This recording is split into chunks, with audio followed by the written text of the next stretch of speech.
nós vamos elevando o nosso pensamento a Deus, aos benfeitores espirituais queridos do CEF, Centro de Estudos Filosóficos Espíritas, aos benfeitores espirituais do Centro Espírita Nosso Lar, Casas André Luiz, a todos os benfeitores espirituais de cada um de nós, principalmente do nosso querido convidado, o professor Marco Milani, que eles sintam-se calorosamente também acolhidos, com muito carinho, com muito respeito.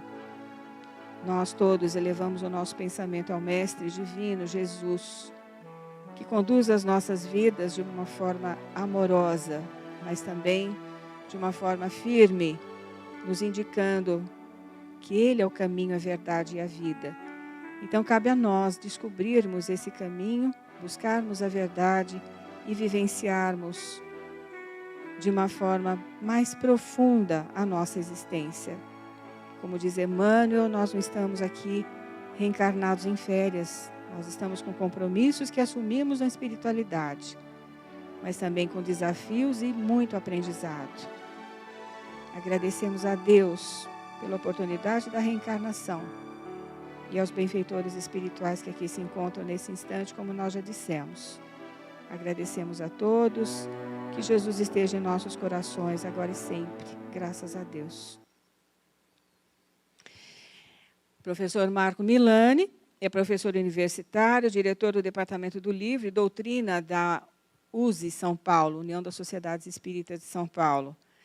É membro da Liga de Pesquisadores do Espiritismo, que foi fundada pelo Eduardo Carvalho Monteiro, há alguns anos atrás. É um vasto departamento de pesquisa, história, sem dúvida nenhuma, do Espiritismo aqui no Brasil e na França também.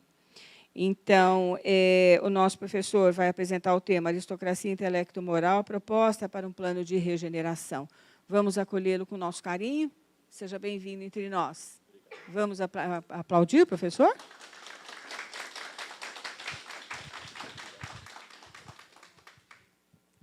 Bom, primeiro, quero agradecer o convite, é uma gentileza da casa, né? Mas para mim é uma satisfação, porque eu posso rever pessoas, posso rever amigos, inclusive. A nossa proposta, como a Sônia já comentou, ela tem o aspecto de reflexão. Em momento algum, nós vamos aqui buscar fechar questões ou determinar condutas ou comportamentos que, eventualmente, nós poderíamos estar próximos, porque nós vamos tratar de um tema que envolve a todos nós. Nós vamos tratar de um sistema, inclusive, de organização da sociedade. E nós vivemos em sociedade, logo, obviamente, nós participamos disso, temos a nossa perspectiva, e isso faz com que nós tenhamos também expectativas, anseios, frustrações, e muitas vezes nós abraçamos ideias e propostas sociais, e não necessariamente essas ideias e propostas elas vão refletir aquilo que os próprios espíritos já nos sinalizam lá para frente, como é que nós vamos nos encontrar. Hoje nós vamos fazer uma viagem no tempo, só que nós vamos olhar um pouco para o passado, discutir um pouco o presente, mas principalmente visualizar como nós podemos estar daqui a alguns séculos. Talvez não, mas vamos pensar da maneira mais adequada de nós imaginarmos uma sociedade do amanhã. Eu vou só pegar aqui o controle para mudar os slides. Espero que esteja legível para todos. Como nós estamos filmando também, não vai ser, a Sônia comentou, não vai ser possível nós interagirmos neste momento, por causa do som do microfone, mas nós vamos, sim, interagir conforme nós estivermos refletindo sobre os tópicos, e vamos ter um momento depois de debate, onde a gente pode retomar essas questões. Ok? Muito bem. Esse tema aí, aristocracia, intelecto, moral, pode parecer um nome não tão familiar para a maioria, mas foi um nome que Kardec se serviu para fazer com que nós tenhamos a sinalização de como nós poderíamos nos encontrar se nós conseguíssemos evoluir moral e intelectualmente. Então, a ideia de intelecto e moral é a junção daquilo que nós efetivamente temos que desenvolver enquanto estamos encarnados, que são os aspectos morais e intelectuais, e vamos trabalhar a questão de um plano de regeneração da humanidade que vai refletir nessa organização social. Deixa eu ver se é aqui. Isso. Muito bem. Então, nós vamos começar dizendo de onde vem essa frase, de onde vem essa ideia da aristocracia intelecto-moral. É um trecho que Kardec expressou-se, não enquanto estava encarnado entre nós. Ele escreveu isso foi publicado em obras póstumas. É um trecho que Kardec, vamos contextualizar, eu não sei se ele teria tanta liberdade assim de ficar publicando textos de organizações sociais naquela época, uma vez que ele estava sob Napoleão III, e lá o controle social era extremamente rígido, e você não poderia, eventualmente, ficar discutindo organização social sob o regime de Napoleão III. De qualquer forma, ele deixou por escrito uma perspectiva, uma sinalização de como é que nós poderemos nos encontrar futuramente no processo evolutivo enquanto sociedade. E nesse trecho de Obras Póstumas, quando ele trabalha o tema, o título é As Aristocracias, ele discorre sobre diferentes aspectos de organização social, e ele termina com esse trechinho. É, pois, com justiça que podemos considerar o espiritismo, ou seja, a doutrina espírita, como um dos mais poderosos precursores da aristocracia do futuro. Quer dizer, da aristocracia intelecto-moral.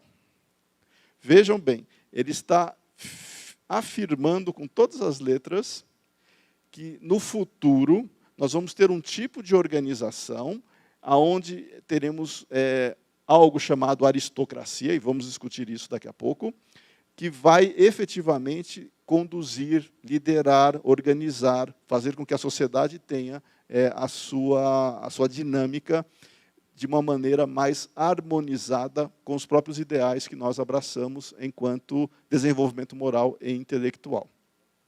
Essas questões são delicadas, porque quando a gente pensa isso com a visão de hoje, nós automaticamente associamos ideias de organizações sociais com o que a gente conhece hoje, inclusive com todos os vícios que nós trazemos.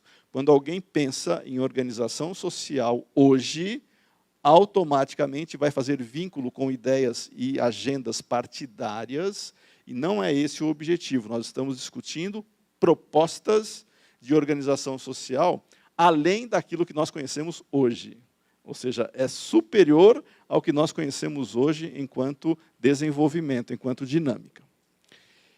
E Kardec faz essa sinalização. E olha só que interessante. Quando nós entendemos que ele chama de aristocracia aquilo que nós teremos como organização, ele está simplesmente dizendo de onde vem a origem, a fonte do poder que vai organizar e conduzir a sociedade. E para nós entendermos isso, ele mesmo abre e desenvolve essa questão do que seria a aristocracia na concepção que Kardec tinha na época, que é o que a gente ainda mantém hoje. Vem de uma origem grega, aristos e cracia, que seria basicamente o poder do melhor ou dos melhores, da excelência. Então, aristos é o melhor e cracia viria a ideia de poder. Então, quem governaria, quem teria o poder de atuar sobre a sociedade, seriam os melhores. Essa palavra, entretanto, na história, ela foi extremamente desgastada, porque existe a aristocracia, e durante o período que nós vamos relembrar, inclusive nos livros que nós estudamos de história, de toda a sociedade, do desenvolvimento social, aparece a palavra aristocracia, mas com uma conotação que nós passamos a julgá-la de maneira negativa. Porque veio associada a um grupo de pessoas que efetivamente se destacavam por alguma coisa, e essa alguma coisa não necessariamente era pela moral. Era por outros motivos, que eram pessoas que assumiam a posição de destaque, porque tinham outras condições que a capacitavam a liderar, ou a governar, ou a impor a sua vontade perante a organização social. Mas a ideia de aristocracia, que nós vamos entender na sua origem, que é o que Kardec trabalhou, a aristocracia, portanto, é o poder dos melhores, que nós vamos transformar isso num processo de compreensão em que sentido nós vamos olhar para frente. Qual é o sentido que esses melhores vão atuar? Melhor em quê? Melhor do quê? Melhor por quê?